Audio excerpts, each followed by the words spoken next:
Ya, kita mulai belajar firman Tuhan seri yang baru, Walk with Yesus. Artinya berjalan bersama Yesus. Saya percaya tema ini, tema Rema, akan menjadi berkat yang luar biasa sekali, saudara. Saat kita berjalan bersama Yesus, apapun saudara nggak akan masalah. Kita berjalan bersama Yesus sekalipun di lembah kekelaman. Daud berkata, aku tidak takut.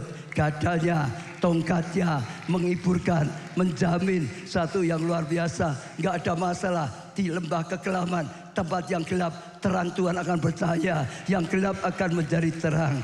Dalam keadaan apapun, dalam situasi apapun, menghadapi apapun. Sekali lagi, kalau kita berjalan sungguh-sungguh bersama Tuhan, masalah diubah menjadi mahkota, aniaya diubah menjadi anugerah yang luar biasa. Tangkap sungguh-sungguh, saudara. Saya percaya dia akan menjadi rema yang luar biasa. Lah, saudara, hari ini sesi ke-1 temanya lebih dekat ketimbang kemarin. Artinya kita harus berjalan bersama Tuhan, kena akan Tuhan, intim dengan Tuhan, makin hari makin kuat, makin hari makin dekat, makin hari makin melekat, makin hari makin intim, makin hari makin nyata. Saudara, ya, hari ini lebih baik daripada yang kemarin. Di besok akan lebih intim lagi daripada hari ini. Ya, ada 7 level kedekatan dengan Tuhan yang akan kita pelajari, saudara. Level pertama, belum mengenal Tuhan. Setiap orang seringkali belum kenal Tuhan. Itu level pertama. Yohanes 1 ayat 29 dan seterusnya. Pada keesok harinya Yohanes, kataan siapa, saudara? Yohanes melihat Yesus datang kepadanya dan ia berkata, inilah anak domba Allah yang menghapus dosa dunia. Waktu dia lihat Yesus, langsung dia berkata pada semua orang yang ada di situ, inilah anak domba Allah. Dia tahu inilah anak domba Allah yang menghapus dosa dunia. Dia menyatakan sesuatu yang luar biasa yang dia kenal, yang dia tahu, saudara. Dialah yang ku maksud ketika aku katakan, kemudian daripadaku akan datang seorang yang telah mendahului aku, sebab dia telah ada sebelum aku. Ayat 31, saudara perhatikan.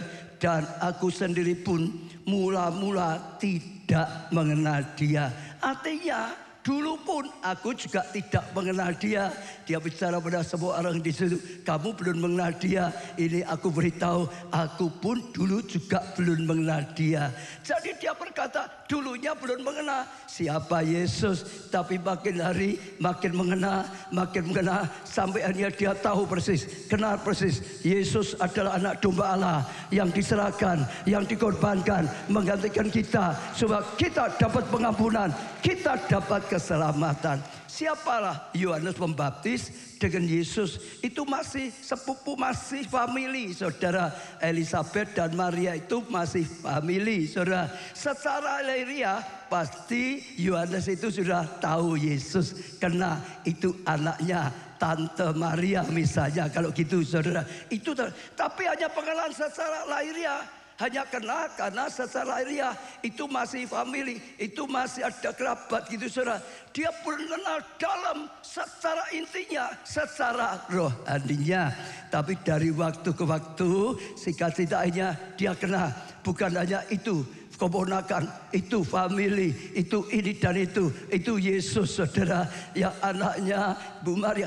Tapi dia kenal, dia bukan sekedar manusia biasa. Dia adalah anak domba Allah yang sudah dikorbankan, gantikan kita supaya menghapus dosa dunia, supaya kita dapat pengampunan dan keselamatan. Artinya setiap orang seringkali, ya bukan sekali ya, selalu bulunya memang belum kena. Itu awal pertama. Tapi bisa makin kena, bisa makin kena, bisa makin kena. Mungkin sama dengan saudara saat ini, mungkin ada yang belum kena siapa Yesus, saudara. Atau saudara merasa, saya kena Yesus, ya Tuhannya orang Kristen. Itu belum kena, itu hanya kena secara lahiriah saja, saudara. Tidak kena secara rohani, secara sesungguhnya, saudara. Saya kalau tanya dengan saudara, saudara kenal enggak Pak Prabowo? Kenal enggak saudara? Orang kenal itu presidenku kok. Masa aku enggak ngerti presiden Indonesia saat ini. Tapi bukan itu yang dimaksudkan kenal. Saudara, bukan ngerti siapa dia. Kenal sungguh-sungguh, ada hubungan. Kenal sungguh-sungguh, sifatnya dan macam-macam, saudara. Pengenalan yang sesungguhnya. Demikian juga setiap kita. Saya juga sama. Dulu saya tidak kenal siapa Yesus. Sekalipun saya sekolah Kristen. Saudara, waktu kelas 4, 5, 6 dan SMP. Saya suka Kristen. Saya kenal hanya dari pelajaran agama. Tapi sebetulnya tidak kenal siapa dia. Baru setelah itu akhirnya sekarang saya lebih kenal siapa Tuhan Yesus yang sejati. Beri tepuk tangan yang meriah. Mungkin saudara ada yang belum kenal saudara. Tapi hari ini Tuhan sedang mengajar. Makin hari makin kenal. Makin hari makin dekat. Makin hari makin bertumbuh. Makin hari saudara akan makin lebih melekat pada Tuhan. Tepuk tangannya yang sangat meriah. Yang kedua, mulai tertarik dan terpesona. Karena dengan sesuatu luar biasa. Dalam Yesus ternyata ada mujizat, ada perubahan. Dulu orangnya itu bejat, sekarang setelah ikut Tuhan, wah luar biasa. Jadi orang yang baik misalnya, wah luar biasa. Dia sakit, harusnya mati. Dokter sudah berkata mati, tapi ternyata dalam Tuhan ada mujizat.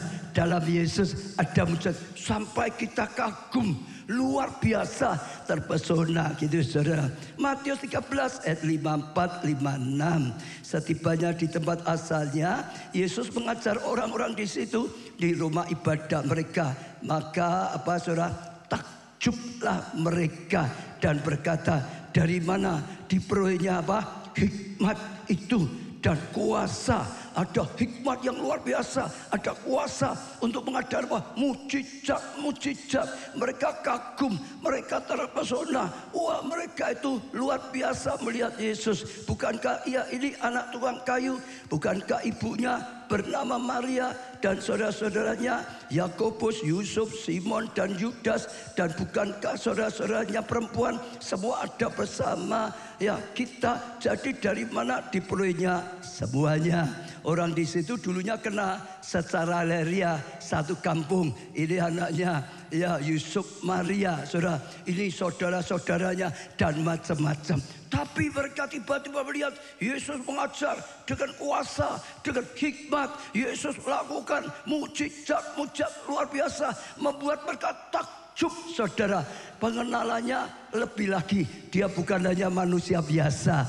Ada sesuatu dalam dirinya yang dahsyat, yang luar biasa. Mulai ada sesuatu membuat mereka takjub. Saudara, melihat kebesaran Tuhan, melihat kebaikan Tuhan yang luar biasa sekali, saudara. Yaitu langkah berikutnya, saudara. Tapi bukan hanya sekedar karena dia berkuasa, karena dia bisa merubah segala sesuatunya, saudara. Oh, bisa lebih meningkat lagi. Kenal siapa Tuhan, hatinya. Ya lebih lagi, bukan hanya tangannya yang penuh kuasa, tapi hatinya, saudara. Ada hubungan yang lebih lagi, saudara. Ini luar biasa. Maka yang ketiga, mulai berusaha mengenal. Lebih mengenal lagi, saudara. Filipi 3 ayat 10. Yang ku kehendaki, yang dikehendaki Paulus ialah mengenal dia. Lebih mengenal dia dan kuasa kebangkitannya dan persekutuan dalam penderitaannya, di mana aku menjadi serupa dengan dia dalam kematiannya. Paulus juga sama, dulunya nggak kenal Yesus, malah benci Yesus, benci pengikut Yesus. Dia berusaha menganggap Yesus sesat, dia berusaha tangkap pengikut Yesus, dia berusaha menganiaya, penjarakan, bila perlu dibantai, dibunuh karena enggak kena, saudara. Sesungguhnya, tapi satu kali waktu dia membawa surat untuk menangkap orang-orang Kristen, saudara, lalu di tengah jalan Yesus menyatakan dirinya, Yesus menyatakan kebesarannya. Yesus berkata, Saulus, mengapa engkau menganiaya aku? Dia kaget. dia tersungkur, dia jatuh dari kudanya, dia sampai buta, nggak bisa melihat saat itu. Dia melihat kebesaran Yesus. Singkat cerita, aja dia mulai percaya pada Tuhan, saudara, ikut Tuhan, saudara. Tapi dia berkata dalam ayat ini, dia rindu lebih mengenal lagi, mengenal kuasa kebangkitannya, mengenal kasihnya, mengenal pribadinya, lebih kenal lagi. Ada usaha untuk lebih kenal, ada langkah untuk lebih kenal lagi, masuk level berikutnya, saudara, sehingga mengubah hidupnya. Dulu pembenci dibuat menjadi pengasih, itu saudara. Dulu ya bawa orang supaya tinggalkan Yesus, usahanya. Sekarang usahanya bawa orang percaya pada Yesus dan mendapatkan keselamatan. Dulu berusaha menghancurkan gereja kekristenan, sekarang berusaha memajukan ya kekristenan, bangun bait Allah dan lain-lain. Nah, ciri-ciri orang yang berusaha mengenal Tuhan, yang pertama mereka bergabung diri di gereja lokal. Jadi begitu seorang mulai buka hatinya, terima Yesus sebagai Tuhan dan Juru Selamatnya, berkata, aku percaya Tuhan Yesus, aku ikut Tuhan Yesus. Nggak bisanya di rumah, melangkah, datang ibadah, bergabung dalam gerejanya Tuhan, saudara. Karena gereja Tuhan diberi nama oleh Tuhan, keluarga Allah. Bergabung, ya beribadah bersama-sama dalam gereja lokal, tertanam bersama-sama supaya makin bertumbuh, supaya akhirnya berbuah, supaya makin mengerti, supaya makin kenal siapa Yesus, supaya makin berjalan bersama Yesus. Datang mulai bergabung, saudara. Itu langkah, ada usaha, saudara. Karena itu penting sekali. Tanpa bergabung kita sulit sekali bisa bertumbuh pengenalan kita, bisa bertumbuh pengikutan kepada kita, saudara. Harus bergabung dengan anak-anak Tuhan yang lain. Karena di gereja lah ada ya, pemeliharaan, di gereja lah ada pengajaran, di gereja lah ada ya support supaya makin bertumbuh, saudara. Melangkah, saudara, tidak cukup hanya saya orang Kristen, nggak usah gereja, nggak apa-apa. Pokok aku percaya dosaku diampuni, besok pasti selamat masuk surga. Nggak bisa, saudara. Langkah, saudara yang di online atau di sini datang pun ingat, Tuhan dirikan gerejanya supaya setiap orang yang sudah dilahirkan dalam Tuhan, yang disebut lahir baru, ada yang merawat, ada yang memelihara, ada yang memperjuangkannya, ada yang membimbing dengan baik. Ibu-ibu yang melahirkan anak di rumah sakit, pasti nggak ada ibu-ibu berkata, sekarang tugasku selesai, aku sudah melahirkan kau jadi manusia, silakan jadi manusia, silakan hidup sendiri. Nggak bisa. Saudara selamatkan jiwa, nggak bisa. Biar dia terserah, sekarang mau ke gereja nggak terserah, nggak bisa. Bawa ke rumah saudara, pelihara dia, perjuangkan dia, bimbing dia, didik dia, perjuangkan, jadi anak yang baik, anak yang sukses. Amin. Langkah berikutnya sungguh-sungguh bergabung, jadi jemaat yang setia. Di gereja ini aku tertanam, di gereja ini aku bertumbuh, di gereja ini aku berbuah, di gereja ini aku berkarya, aku berguna, aku dipakai oleh Tuhan. Langkah, saudara yang sudah datang ke gereja, ibadah rutin, ya bergabung rutin di komsel, bahkan nyatakan diri, aku jadi anggota gereja ini. Kalau saudara lakukan itu, saudara tertanam seperti ya orang percaya tertanam di halaman bait Allah, tertanam di halaman bait Allah, akan seperti tanaman di tepi aliran air, maka akan menghisap air kehidupan, maka akan bertumbuh, berbuah. Ya, beri tepuk tangan yang luar biasa. Ya, setelah bergabung dengan salah satu gereja lokal, saudara, ya lalu haus akan firman Tuhan, saudara. ada sungguh-sungguh haus akan firman Tuhan, saudara rindu ngerti lebih lagi, saudara ya bergabung. Tapi setelah itu rindu lebih lagi. Saudara rindu dengarkan firman Tuhan seperti ini. Jangan pokok kebaktian firmannya apa tadi? Mboh, cuma ada lucunya kata. Lah itu enggak rindu bertumbuh dalam firman. Dengarkan baik-baik. Bila perlu catat baik-baik, saudara pelajari sungguh-sungguh. Makin hari makin mengerti firman, makin hari makin mengerti firman, makin hari makin mengerti firman. Berbahagialah orang yang kesukaannya Taurat Tuhan. Betul saudara, dia akan terus bertumbuh. Ya, daunnya akan tetap segar, saudara. Di gereja kita ada banyak sekali. Ada ibadah minggu, ada ibadah tiap departemen, ada ibadah miracle night worship malam-malam, ada ibadah doa puasa dan macam-macam. Masih ada lagi reka, saudara, reka renungan keluarga Allah. Setiap hari saja dikirimi 3 kali. Pagi dikirimi firman, siang dikirimi, sore, malam dikirimi. Saudara bisa daftarkan. Orang yang lapar dan haus akan firman Tuhan, renungkan firman Tuhan siang dan malam, dia akan bertumbuh. Khususnya som. Khususnya som. Semua firman Tuhan bagus. Minggu ini firman Tuhan selalu lebih bersifat rema. Tuhan tahu kebutuhan setiap kita. Firman Tuhan berbicara pada setiap kita. Tapi som itu beda. Som itu seperti sekolah. Orang TK, lalu SD 1, 2, 3, 4, 5, 6, SMP, SMA. Jadi pelajarannya dari dasar makin meningkat berurutan. Akhirnya pengetahuan firman saudara itu jelas, saudara, nggak lompat-lompat seperti orang sekolah. Dan makin hari saudara makin jelas ngerti firman Tuhan. Karena itu seperti sekolah gitu, saudara. Sehingga saudara kuat dalam firman, sehingga saudara mantap dalam firman.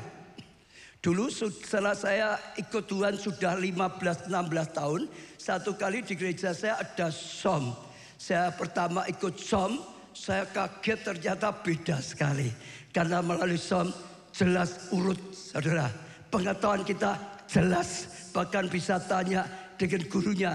Ya, pengetahuan firman kita jauh lebih benar, jauh lebih luas. Aja apalagi waktu saya ngajar som, jauh lebih bertumbuh lagi, saudara. Karena di som itu ada pelajaran-pelajaran yang jelas, yang berurutan, ya, sehingga makin naik, makin bertumbuh, dan makin bertumbuh lagi. Amin, saudara. Lalu saudara, orang yang rindu melangkah, ya, selain ke gereja, ibadahnya tertanam, lalu firman, lalu juga mulai sadar akan dosa-dosanya. Mulai saudara terusik akan dosanya, mulai buang dosanya, tinggalkan dosanya. Jangan sudah ikut Tuhan, sudah ibadah, sudah belajar firman, sudah melayani, tapi tetap hidup dalam dosa.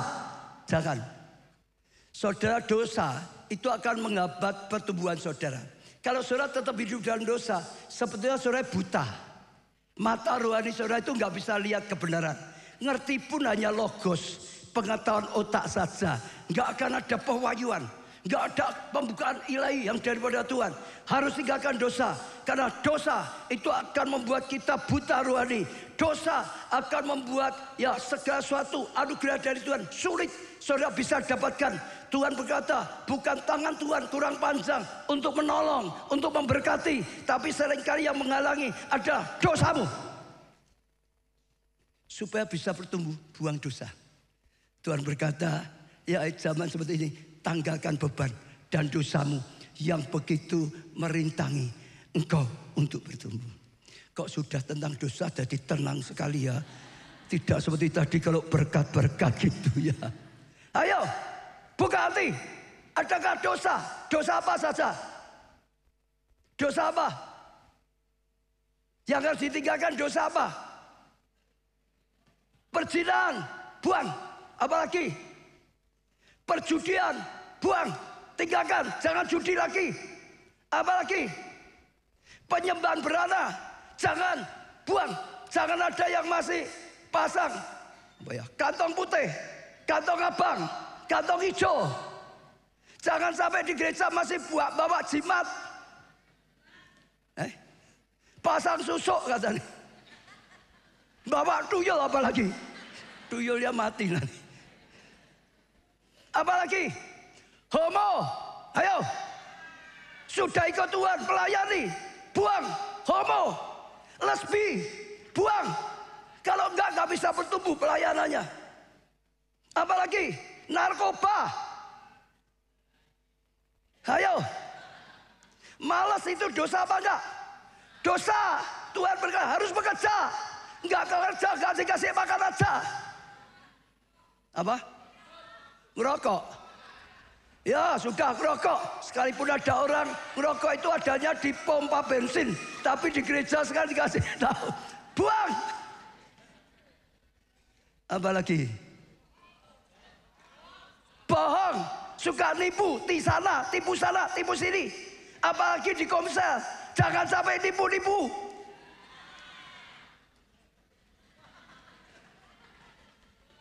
Apalagi? Sudah saya jamin. Saudara tahu, Roh Kudus pasti bicara dalam hati. Buanglah dosa itu.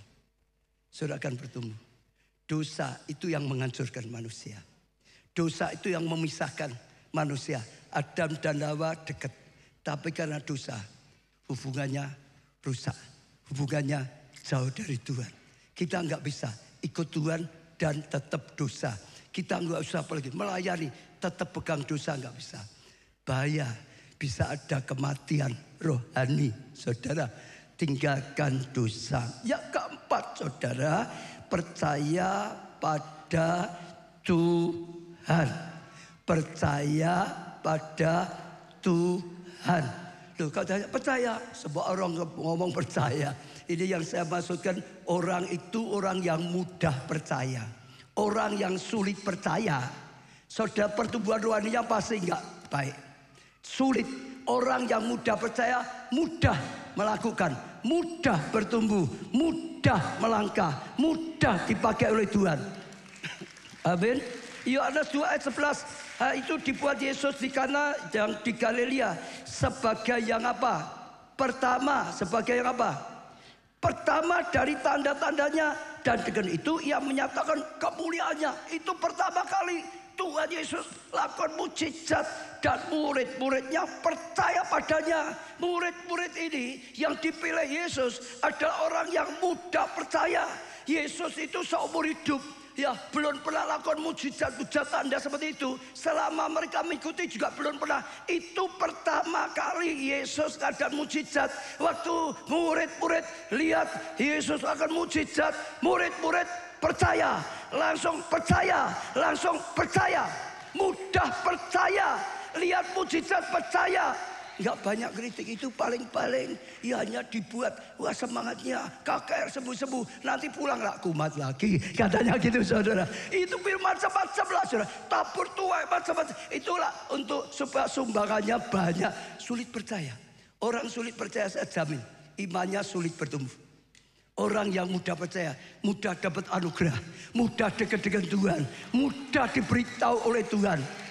Oh, kalau kisah Nata banyak sekali orang-orang mudah percaya, para ahli Taurat yang sulit percaya. Oh, enggak ngalami apa-apa. Imam-imam kepala enggak mudah percaya, sulit percaya. Tahu firman, enggak percaya, enggak dapat apa-apa. Tapi Maria, Yusuf, orang yang mudah percaya, dia dapat anugerah, dia bertumbuh di dalam Tuhan, berjalan dalam Tuhan. Oh, orang-orang para gembala adalah para gembala mudah percaya, mudah percaya. Mereka mudah dapat anugerah, mereka mudah diberkati, mudah dituntun oleh Tuhan. Orang-orang Majus dari timur jauh adalah jenis orang mudah percaya. Mudah percaya, mudah percaya. Hanya bintang saja mereka berani percaya. Oh saudara, Yusuf hanya mimpi berani percaya. Para gembala dapat penglihatan langsung percaya. orang-orang mudah percaya, mudah berjalan bersama Tuhan, mudah dapat petunjuk Tuhan. Karena Tuhan suka dengan orang yang mudah percaya. Diberitahu, dia percaya, dia taati. Diberitahu lagi, dia percaya, dia taati. Diberitahu lagi, dia percaya, taati. Tapi orang-orang seperti orang Farisi, ahli Taurat, imam-imam sulit percaya. Tuhan nggak mau beritahu. Diberitahu ya percuma, nggak percaya kok. Ya atau ya? Uji. Kamu mudah percaya atau mudah mengkritik? Saya jaminlah, orang yang mudah percaya, mudah dapat rema. Betul, mudah dapat tuntunan dari Tuhan. Tapi yang sulit percaya, enggak sulit. Jadilah orang yang mudah percaya. Tuhan akan makin mudah menuntun. Tuhan akan terus berkarya lebih. Tanda-tanda orang yang mudah percaya, percaya sepenuhnya. Yang pertama, menerima Yesus sebagai Tuhan dan Juru Selamat pribadi. Roma 10 ayat 9 dan 10. Sebab jika kamu mengaku dengan mulutmu bahwa Yesus adalah Tuhan dan percaya dalam hatimu, bukan hanya ngomong mulut, hatinya percaya, saudara, bahwa Allah telah membangkitkan dia dari antara orang mati, maka kamu akan diselamatkan. Karena dengan hati orang percaya dan dibenarkan, dan dengan mulut orang mengaku diselamatkan. Harus dua-dua, ngomongnya juga hatinya percaya. Ya, Yesus sebagai Tuhan dan Juru Selamatnya pribadi. Percayanya pada Tuhan, ikutnya pada Tuhan, bukan karena keturunan. Sejak kandungan sudah dibawa bapak ibunya ke gereja kok. Sejak lahir sudah remaja sudah diserahkan pada Tuhan di gereja kok. Bertumbuh orang tuanya gereja ikut, bukan itu. Sampai percaya secara pribadi, Yesus adalah Tuhan. Yesus adalah Juru Selamat dunia. Yesus telah mati di atas kayu salib, menggantikan manusia, gantikan aku. Aku percaya, aku terima Yesus Tuhanku, Yesus Juru Selamatku, Yesus adalah Allahku. Secara pribadi, bukan KTP, bukan karena Kristen keluarga, bukan karena ajak ikut-ikut orang, bukan. Bukan karena keanggotaan gereja, tapi pribadi. Kenapa? Itu tanda percaya. Karena nggak lihat dengan mata. Itu hanya bisa dengan iman. Tuhan nggak kelihatan, betul nggak? Yesus Tuhan apa enggak? Saudara nggak bisa lihat dengan mata lahiriah, betul nggak? Percaya. Nggak lihat lagi, percaya. Berbahagia orang nggak ngelihat dengan mata lahiriah, percaya. Berani percaya. Dia Tuhan, dia Juru Selamat. Orang nggak lihat sendiri, berani percaya. Yesus di atas kayu salib sudah serahkan semuanya. Gantian kita, sediakan pengampunan, sediakan selamatan. Sebab kutuk sudah ditanggungnya. Kita nggak lihat sendiri, berani percaya. Seperti itu. Percaya, terima Yesus secara pribadi. Dengan firman-Nya, saudara, di balik krisis ada kesempatan. Percaya. Ada firman yang berkata, ampuni, engkau akan diampuni, dan terima kasih. Percaya. Dengan firman, tabur, engkau akan menuai. Percaya. Mudah percaya, bukan mudah mengkritik. Orang yang mudah mengkritik, kerdil rohani. Tapi orang yang mudah percaya, bertumbuh, bertumbuh, bertumbuh, bertumbuh, bertumbuh, bertumbuh, bertumbuh, bertumbuh, bertumbuh. Amin. Jadi sekarang terimalah Tuhan secara pribadi. Firman-Nya percaya dalam hati. Saudara, belum melihat percaya, belum mengalami percaya. Saudara, tentang surga, kalau di dalam Tuhan, pengampunan sudah kau dapat, pasti masuk surga. Apa kau masuk surga? Apa pernah? Enggak perlu itu, saudara. Tetap percaya. Pasti. Bukan mudah-mudahan, percaya. Amin. Setelah percaya pribadi, maka memberikan dirinya dibaptis, dimetrekkan, disahkan. Aku pengikut Yesus. Yesus Tuhanku Dimeteraikan. Aku miliknya Yesus. Dimeteraikan dengan apa? Baptisan. Baptis itu meterai. Kalau zaman dulu disunat orang Yahudi, itu tanda ikat janjinya. Ya, kalau dalam perjanjian baru ini dibaptis. Kalau orang menikah, peneguhan, pemberkatan nikah, ikrar janji, setia itu. Lah itu dibaptis. Tuhan berkata, pergi beritakanlah Injil. Dan apa? Baptisan mereka atas nama Bapa, Anak dan Roh Kudus. Setelah itu baru ajarlah mereka melakukan segala sesuatu yang aku perintahkan. Aku menyertai kau senantiasa. Tapi saudara dengar, perintah pertama setelah kita terima Yesus adalah baptis. Itu perintah pertama. Sebelum diajari banyak. Kalau perintah pertama saja kita nggak bisa percaya, perintah berikutnya sulit percaya. Tapi waktu kau terima Yesus ada perintah baptis. Ya Tuhan, baptis. Saudara itu langkahnya berikutnya lebih mudah percaya. Lebih mudah taat. Ada orang biasanya, aku nggak baptis dulu. Aku hidupku masih tidak baik, belum bisa baik, nggak baptis dulu. Besok kalau sudah baik baru baptis. Saudara dengar, kalau itu yang kau pegang, saudara nggak pernah baik. Betul. Kenapa? Berarti aku sudah ikut Tuhan. Nggak baptis dulu karena aku belum baik. Artinya karena belum baptis masih boleh berdosa, masih boleh belirik, masih boleh berjudi, masih boleh ini dan itu. Maka saudara beri kesempatan tetap hidup dalam dosa. Tapi kalau saudara langkah baptis, aku sudah baptis, nggak boleh dosa. Saudara pasang tembok, tidak. Aku sudah baptis, nggak mau berdosa lagi. Aku tinggalkan dosa, aku tolak dosa. Saudara aman, mulai hidup dalam kekudusan, mulai hidup baru dalam Tuhan. Justru membantu saudara dengan baptis, saudara akan punya kekuatan tolak dosa. Amin. Maka yang belum baptis, bulan ini ada baptisan Paskah.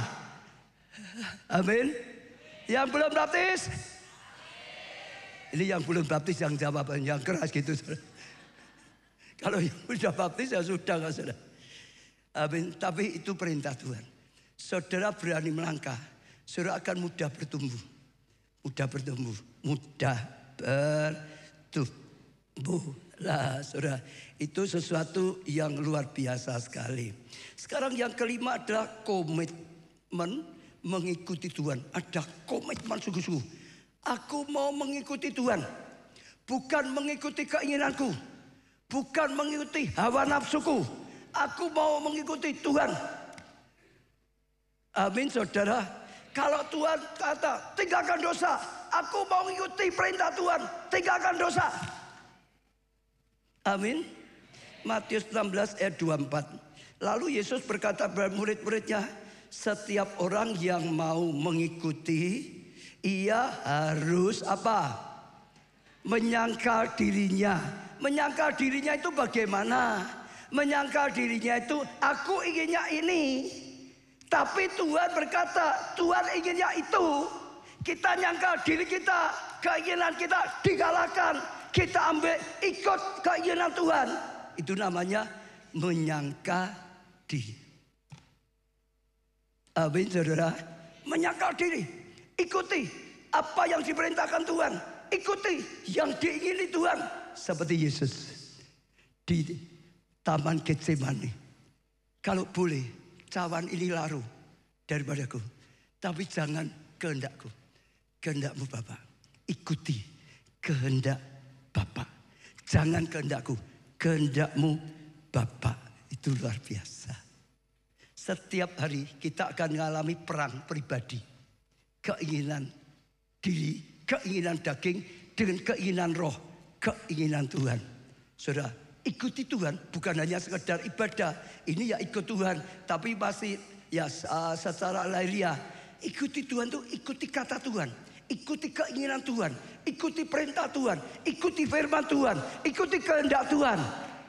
Dan saudara akan makin saudara mengikuti Tuhan, saudara dibawa makin dalam, makin dekat, makin kenal Tuhan. Tepuk tangan yang meriah. Ciri-ciri orang yang benar-benar mengikuti Yesus. Yang pertama, menjadikan Alkitab sebagai kompas kehidupan. Kompas kehidupan, standar kebenaran. Yang paling utama, yang paling benar firman. Yang paling pasti firman. Firmannya pasti benar. Lebih benar dari pikiranku. Lebih benar dari kata siapapun. Firman jadi pedoman, jadi pegangan. Mazmur 119 ayat 105. Firman-Mu itu pelita bagi kakiku. Jalannya diterangi oleh firman dan terang bagi jalanku, saudara. Amin. Standar firman. Jadikan firman standar di dalam hidupmu, dalam rumah tanggamu. Sebab dalam rumah tangga si A ngomong ini, si B ngomong ini, kadang-kadang beda. Perbedaan itu dilihat saja firman Tuhan. Siapa yang sesuai firman itu yang diikuti. Yang tidak sesuai firman harus dikalahkan. Firman standar. Firman kompas. Firman yang paling menjadi pusat kebenaran. Yang kedua, saudara, orang ikuti Yesus itu mau dimuridkan. Apa yang kedua? Apa yang kedua? Ya. 2 Timotius 3 ayat 10. Tetapi engkau telah mengikuti ajaranku, cara hidupku, pendirianku, imanku, kesabaranku, kasihku, ketekunanku. Saudara tahu ini ayat adalah Paulus sedang berkata pada muridnya yang bernama Timotius. Dalam pemuridan dikatakan, Timotius, engkau telah mengikuti ajaranku, bisa mengikuti, bisa menteladani, mengikuti cara hidupku, ya, mengikuti pendirianku, imanku, mengikuti kesabaranku, kasihku, ketekunanku. Engkau dapat contoh, engkau dapat pengajaran, engkau dapat teladan di dalam pemuridan. Saudara, waktu Yesus dia rela dilahirkan sebagai manusia untuk selamatkan manusia.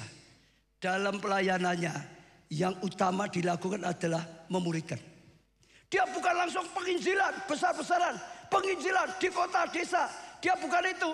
Yang utama dia mulai pilih dulu orang diselamatkan, dimuridkan, dimuridkan, dimuridkan. 12 orang dimuridkan, dimuridkan, dimuridkan. 120 orang dimuridkan, dimuridkan, dimuridkan.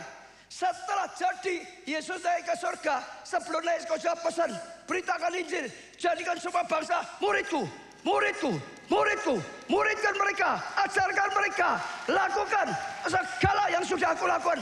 Pemuridan itu DNA-nya pertumbuhan rohani orang Kristen. Itu DNA-nya gereja. Itu cara Yesus dimuridkan. Di pemuridan ada pengajaran, di pemuridan ada pelatihan, di pemuridan ada contoh teladan hidup, di pemuridan ada banyak hal yang mempersiapkan orang-orang menjadi laskar Kristus, hidup dalam kekudusan, hidup dalam ketekunan, hidup dalam kemenangan, hidup dalam kasih karunia, hidup dalam kasih. Yang dilakukan Tuhan itu murid. Goalnya bukan hanya pengikut. Tuhan itu punya goal murid, bukan pengikut. Saudara kalau lihat di Alkitab yang dihitung bukan pengikutnya, tapi murid. Karena hanya ikut-ikut saja ada badai, lari semua.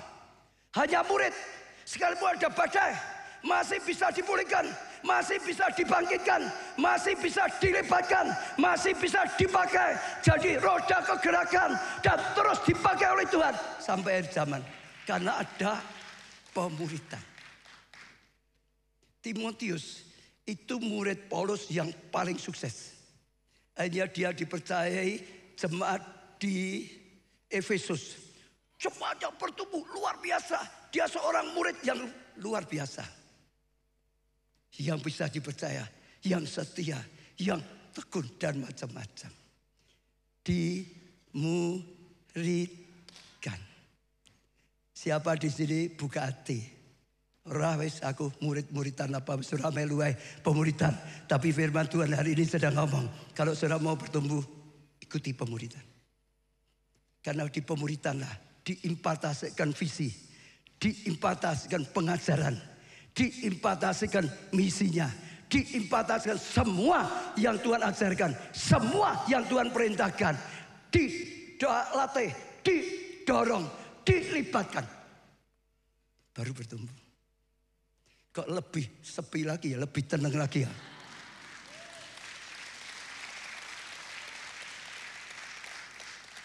Amin. Tapi saya doakan jemaat keluarga lah, jemaat yang mudah percaya, jemaat yang mudah bertobat, jemaat yang mudah bertumbuh. Katakan sebelah, kamu sudah ikut pemuritan belum? Sudah lah, suka bolos pemuritan ora. Namanya cadat pemuritan, tapi oglangan terus. Semua yang tidak konsisten, saudara nggak ikut pemuritan, saya jamin. Saudara tidak tahu visi yang Tuhan berikan untuk gereja kita. Saya jamin. Saudara nggak ikut pemuritan, saya jamin. Saudara nggak tahu strategi yang Tuhan berikan untuk pertumbuhan, untuk kegerakan yang Tuhan ingin pakai gereja kita seperti apa, saudara nggak ngerti. Tapi kalau saudara pemuritan, saudara tahu. Karena di pemuritanlah diimpartasikan visi, diimpartasikan pengajaran, diimpartasikan pengurapan, diimpartasikan strategi langkah-langkah. Terus jadi tim yang dipakai Tuhan bertumbuh dan berkarya bersama-sama. Ikut pemuritan tapi ya taat dalam pemuritan tadi, bisa percaya. Tapi itu lambang, saudara. Iya, maju. Yang ketiga, saudara, listen and obey. Atau dengar dan taat, saudara. Apa, saudara? Dengar dan taat. Ngikuti Tuhan itu gitu. Jadi pengikut itu begitu. Bukan namanya Kristen, pengikut Kristus. Bukan namanya ikut Tuhan, ikut sesungguhnya. Kalahkan daging kita, kalahkan tadi keinginan kita sendiri. Tapi ikuti Tuhan, ikuti ajarannya, ikuti perintahnya, ikuti kehendaknya. Sampai saudara menyalipkan kedagingannya. Itu akan bertumbuh. Listen and obey. Jadi ini waktu saya belajar di tempat Yonggi Cho dulu. Puluhan tahun yang lalu, sekarang sudah meninggal. Dia kalau ditanya kuncinya, yang mudah ada banyak lah. Ada doa, ada banyak. Tapi kunci yang inti diajarkan. Kalau engkau ingin hidupmu bertumbuh, kuat, sukses, dipakai luar biasa. Cuma itu, dengarkan, taati. Artinya dengar firman Tuhan. Taati, itu aja. Seperti sekarang. Saudara mau dengarkan, mau terima pengajaran ini. Lalu taati, pasti saudara berhasil. Karena firman Tuhan itu pasti benar. Firman Tuhan pasti mendatangkan kebaikan. Firman Tuhan itu Tuhan sendiri. Itu pasti dengarkan, taati, titik. Dalam semua hal. Dalam masalah kesehatan, dalam masalah keuangan, dalam masalah rumah tangga. Intinya dengarkan firman, pengajarannya, taati, titik. Pasti langkahmu benar, pasti sukses. Tapi waktu saya belajar ke David Oyedepo, dia ngajari beda tapi sama. Dia ngomongnya apa jadi? Trust and obey. Saudara yang sudah lama pasti dengar. Trustnya apa? Percaya dan taat. Kalau Yonggi Cho dengarkan, lalu taati. Kalau David Oyedepo apa? Percaya, lalu taati. Percaya, enggak percaya, ya enggak ada gunanya. Ngomong percaya, enggak ditaati, ya enggak guna. Percaya, taati, pasti sukses, pasti alami, pasti berhasil. Saya suka belajar. Yonggi Cho berkata dengarkan, percaya, taati. Ya, David Oyedepo apa? Percaya, taati. Lalu saya rangkai saja, dengarkan, percayai, taati, saudara. 3 langkah. Jadi dirangkap saja pelajarannya 2 orang ini. Dengarkan firman, percayai firman, taati firman Tuhan, Tritunggal. Pasti sukses. Amin. Komitmen, ikuti firman sungguh-sungguh. Yang keenam, saudara, manunggal dengan Tuhan sampai menyatu. Manunggal. Orang di Pulau Jawa kita punya seringkali perkataan manunggal ing Gusti. Ada ya seperti itu ya. Menyatu dengan Tuhan. Sampai menyatu dengan Tuhan. Yohanes 15 ayat 5. Akulah pokok anggur dan kamulah ranting-rantingnya. Barang siapa, dengar ya, tinggal di dalam aku, tinggal di dalam Tuhan, dan aku di dalam dia. Jadi kita tinggal dalam Tuhan, Tuhan di dalam kita. Dikatakan seperti itu. Ia berbuah banyak, pasti bertumbuh, pasti berbuah, bahkan pasti berbuah banyak, kata Yesus. Ya, sebab di luar aku kamu tidak dapat berbuat apa-apa. Kalau tidak dalam Tuhan, di luar Tuhan nggak bisa apa-apa. Apa artinya tinggal di dalam Tuhan? Apa artinya tinggal di dalam Tuhan? Saudara percaya ayat ini? Percaya enggak? Kalau saudara tinggal dalam Tuhan, Tuhan dalam kamu, kamu pasti berbuah banyak. Percaya enggak? Sudah melakukan belum? Jawab birotange. Lah sekarang tinggal di dalam Tuhan itu gimana toh? Pada mulanya firman. Firman itu bersama dengan Allah. Firman itu Allah. Firman itu sudah turun ke dunia jadi manusia. Namanya Yesus. Yesus berkata, siapa tinggal dalam aku? Artinya siapa tinggal dalam firman. Jangan keluar dari firman. Jangan melanggar firman. Hidup di dalam firman. Saya ulangi ya. Tinggal di dalam Tuhan itu tinggal dalam firman. Jangan keluar dari firman. Jangan melanggar firman. Itu nomor satu. Terus berjalan dalam firman. Yang kedua, aku di dalam kamu. Bagaimana Yesus dalam kita? Yesus, Bapa, Roh Kudus Tritunggal. Waktu kita terima Yesus, rohnya masuk dalam hati kita. Roh Allah ada di dalam kita. Dalam tuntunan Roh Kudus, bersama Roh Kudus, berjalan dalam tuntunan Roh Kudus, bersama Roh Kudus, saudara pasti berbuah banyak. Jangan melanggar firman, terus di dalam firman, dan terus berjalan bersama Roh Kudus. Kalau saudara sudah berjalan bersama Roh Kudus, badai boleh datang, Roh Kudus rubah, badai menjadi banyak berkat datang. Itu menyatu. Seperti sampai Paulus berani berkata, sekarang bukan aku yang hidup, Kristus yang hidup dalam diriku. Di mana-mana bukan dia, Kristus. Hidup manunggal, hidup menyatu bersama Tuhan, berjalan bersama Tuhan dalam rohnya. Itu pasti saudara mengalami yang tidak bisa dialami oleh manusia. Yang ketujuh, Tuhan yang menyempurnakan. Anugerahnya memampukan kita berjalan bersama kita. Artinya kalau kita sudah 1 sampai 6, yang lain bagiannya Tuhan. Tuhan yang buka jalan, Tuhan yang berikan hikmat, Tuhan yang melindungi, Tuhan yang memberkati, Tuhan yang terus menuntun kita sampai selesai, sampai suku-suku semuanya terjadi. Amin, saudara. Nah, sekarang saya menyampaikan satu hal yang saya percaya sangat penting. Dunia itu sedang dalam krisis. Krisisnya makin lama makin parah, makin besar. Saudara, ya kita dengarlah kira-kira 2 minggu yang lalu mungkin tiba-tiba goncangan. Ya apa namanya itu yang turun-turun terus sampai di stop itu apa? Saham, saudara, harganya turun, jatuh, terpaksa perintah stop, nggak boleh jual beli. Sebab kalau terus itu bisa habis semua. Sampai pemerintah pun stop, nggak ada lagi. Setelah tenang baru dibuka lagi. Dan itu Indonesia paling parah. Kenapa? Seluruh Asia sedang maju, malah kita di Indonesia sedang terpuruk. Wah, orang sudah ribut, gimana ini nanti lagi. Tambah lagi berapa hari yang lalu, ya Om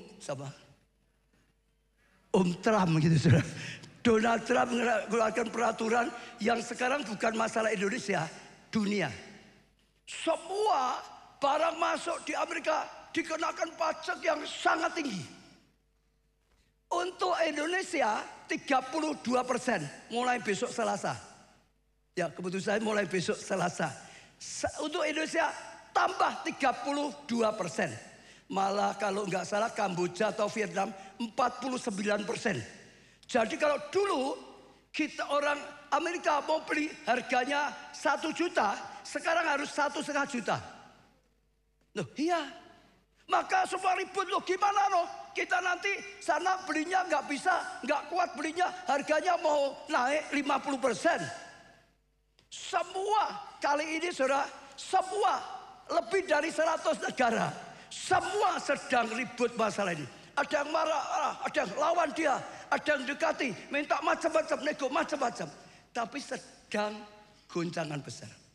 Ini dunia, sudah bukan masalah hanya Indonesia. Nah, dalam keadaan seperti itu, saya doa dengan Tuhan, saudara dengar ya. Saya merasa Tuhan berikan rema. Saya ulangi sekali lagi, ini penting. Saya rasa Tuhan berikan rema. Jangan takut, jangan gentar. Karena krisis, kesempatan, sukses besar. Saya ulangi ya, krisis, kesempatan, sukses besar. Saya ulangi sekali lagi, krisis, kesempatan, sukses besar. Justru karena krisis ini, kesempatan mengalami sukses besar-besaran. Tuhan ingatkan lagi Yesaya 60. Masih ingat? Dunia dalam gelap, bangsa-bangsa dalam kelam. Ini makin nyata, makin gelap, makin kelam. Sekarang seluruh dunia semua makin gelap, makin kelam. Sedang seperti itu. Tapi saudara dengar, itu namanya krisis. Ini sedang krisisnya makin parah, makin gelap, makin kelam, makin besar.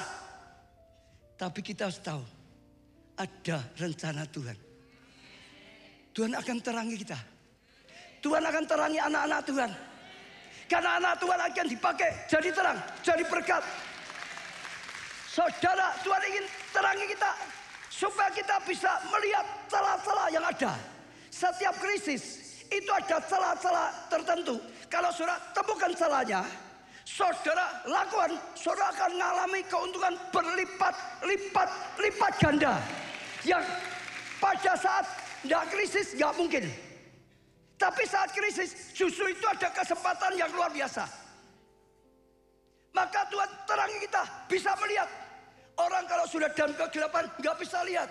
Yang dunia nggak bisa lihat, anak Tuhan akan diterangi, diberikan hikmat, bisa melihat celah-celahnya, kesempatan-kesempatannya dibukakan sehingga kita bisa melangkah dengan benar.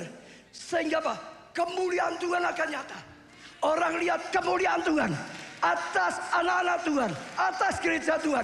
Orang akan berbondong-bondong datang. Sudah dengar ya? Itu Yesaya 60 itu luar biasa. Makin jelas, makin jelas.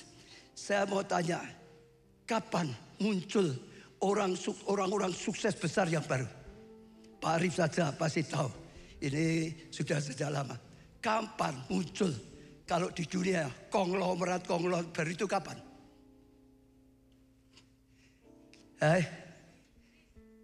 Saat krisis, bukan saat biasa.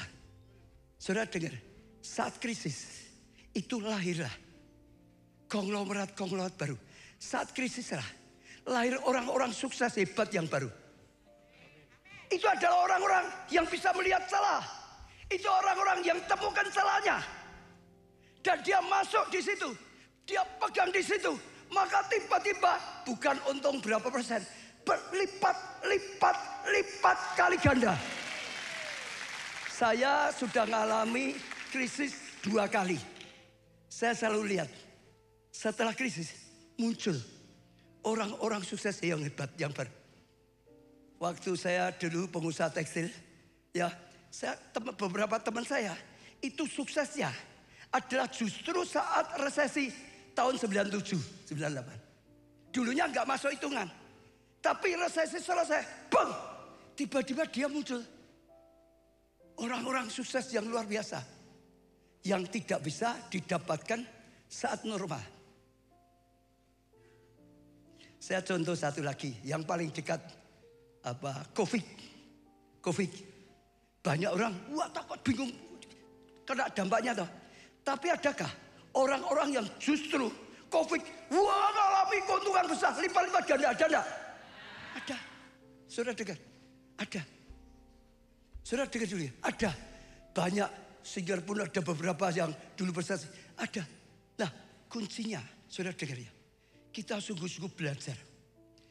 Ini firman Tuhan itu penting. Berjalanlah bersama Tuhan. Saudara akan diterangi pikiranmu. Saudara akan dapatkan hikmat. Orang yang dapat hikmat pada masa krisis, itu akan temukan salahnya dan tiba-tiba berlipat ganda. Betul. Lalu juga banyak belajar. Orang yang bodoh sulit, sekarang waktunya belajar. Saya pun sekarang mulai mau lebih banyak belajar supaya saya bisa ngajari jemaat.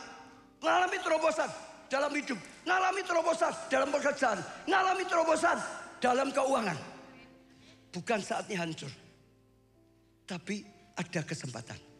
Akan muncul orang-orang sukses besar, bukan yang sukses besar. Saya doakan setiap saudara yang sedang mendengarkan, saudara termasuk bagian orang yang dapat celahnya saat krisis. Saudara sukses besar. Orang yang dulunya tidak terhitungkan, tidak diperhitungkan, saudara percaya. Saudara lihat di Alkitab semua orang sukses besar itu saat krisis. Misalnya ya, bangsa Israel dapat janji ke tanah perjanjian. Mereka ke sana, tapi harus lewat padang gurun. Padang gurun itu sudah setengah krisis, betul nggak? Sampai perbatasan Gunung Nebo, Musa disuruh utus 12 orang. 12 orang pulang. Yang semua berkata, wah, sudah penduduknya raksasa. Penduduknya ini tukang makan manusia.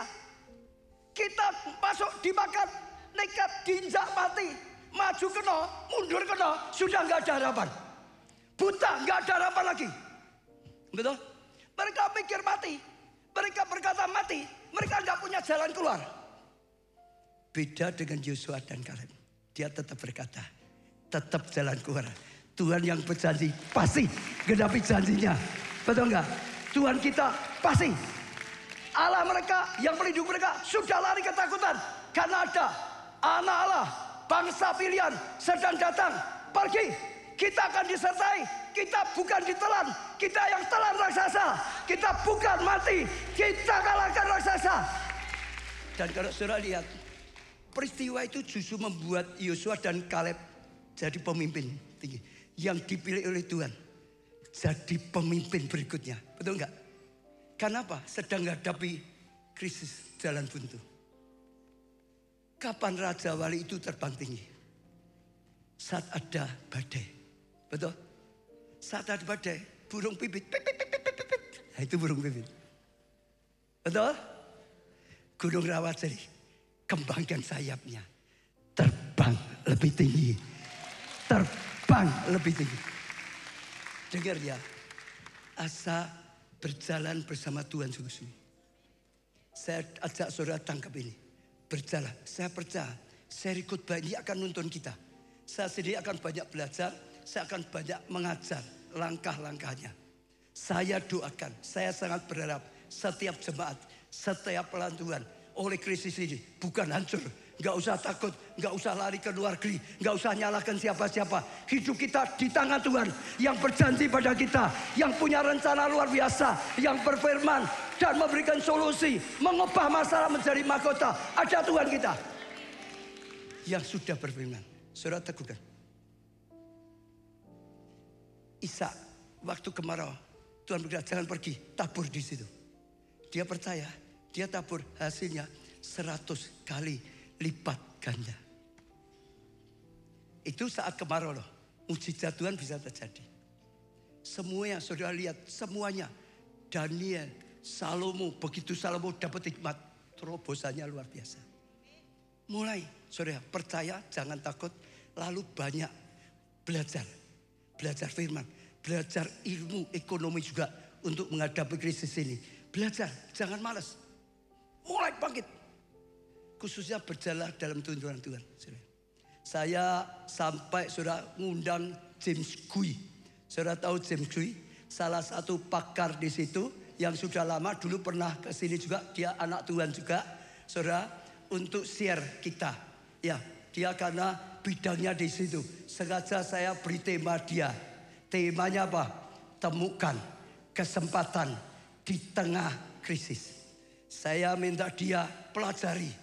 Cari ya kesempatan apa, terobosan apa yang bisa dia dapatkan di saat krisis supaya diajarkan pada kita supaya kita dibukakan, supaya kita temukan di bidang kita masing-masing kesempatan-kesempatan, ya, anugerah yang bisa kita masuk, kita lakukan.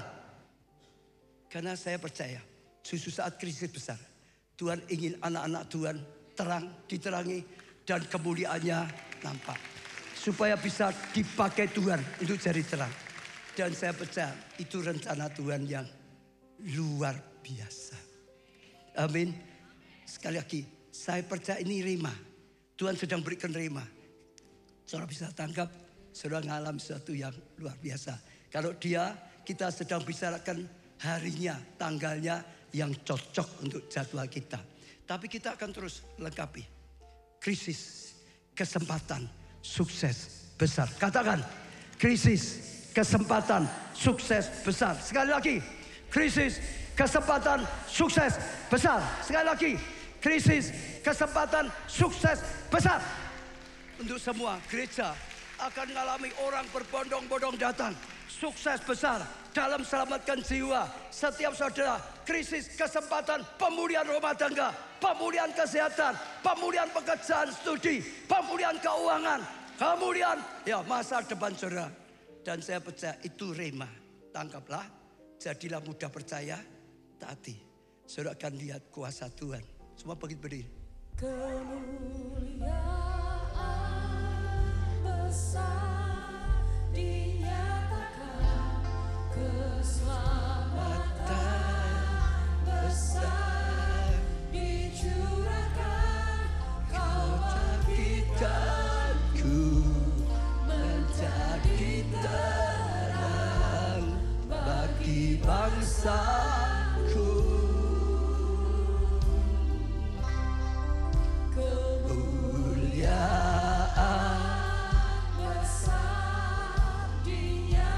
Imani kata-kata dalam lagu ini. Saatnya kemuliaan Tuhan dinyatakan.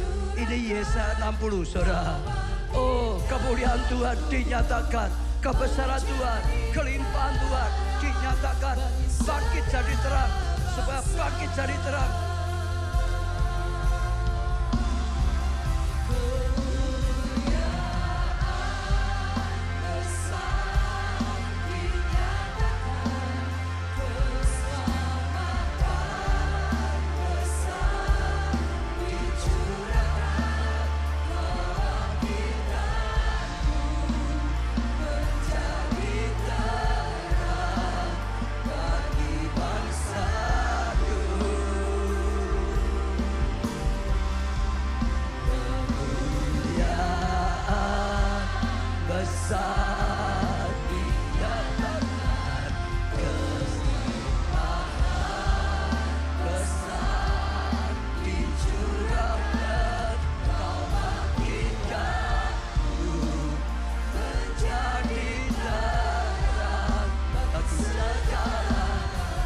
Angkat tangan saudara di hadapan Tuhan.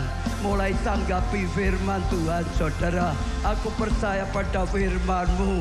Yesaya 60. Saatnya digenapi luar biasa. Krisis, dunia dalam kegelapan, bangsa-bangsa dalam kegelapan tidak akan menghancurkan kami. Justru kesempatan, sukses besar. Karena Tuhan akan terangi kami. Bisa melihat jalan keluarnya, bisa melihat peluang-peluang yang ada, bisa melihat kesempatan-kesempatan yang ada. Dan kami dapat kesempatan untuk berlipat ganda luar biasa. Sehingga kemuliaan-Mu dinyatakan, sehingga kebesaran dinyatakan, sehingga kelimpahan terjadi, sehingga kami bisa jadi terang, kami bisa jadi berkat. Orang datang pada Tuhan karena lihat karya-Mu dalam hidup kami. Berjalan bersama Tuhan, berjalan bersama Tuhan. Semakin nyata, bukan aku yang hidup, Kristus yang hidup di dalamku. Sekalipun lembah kekelaman, aku tidak gentar, aku tidak takut. Gadanya, tongkatnya yang melindungi, yang menyertai, yang menuntun, yang menghiburkan aku. Aku akan berjalan bersama Tuhan. Maka krisis, kesempatan bahwa untuk sukses besar. Oh Tuhan, terima kasih. Bersyukur pada Tuhan. Ikuti firman Tuhan. Ada pertobatan total. Saudara, ikut Tuhan dengan sesungguhnya. Jangan pikiranmu, tapi pikiran Kristus. Jangan kehendakmu, kehendak Tuhan. Oh saudara, terus jangan kata orang lain, kata siapapun, kata Tuhan. Yang saudara dengarkan, yang saudara percayai, yang saudara taati, yang saudara melangkah. Saudara akan lihat sesuatu yang luar biasa. Hambamu sudah sampaikan, Tuhan, oh Engkau yang menuntun setiap kami, setiap jemaat, setiap pelayan Tuhan mengalami krisis kesempatan, sukses besar, diterangi, oh kemuliaan Tuhan, oh terpancar, jadi terang, jadi berkat bagi lingkungan, bagi keluarga, bagi gereja Tuhan, bagi sesama. Dan Tuhan nyatakan secara luar biasa. Kami tahu Tuhan sedang berikan rema. Tuhan akan menuntun kami langkah dengan langkah. Buang semua ketakutan, buang semua kebimbangan. Lihat Tuhan, fokus pada kesempatan, jangan pada hal-hal yang tidak baik, saudara. Dan Tuhan akan berkarya secara luar biasa. Tuhan berkati. Amin. Beri tepuk tangan yang meriah. Silakan duduk.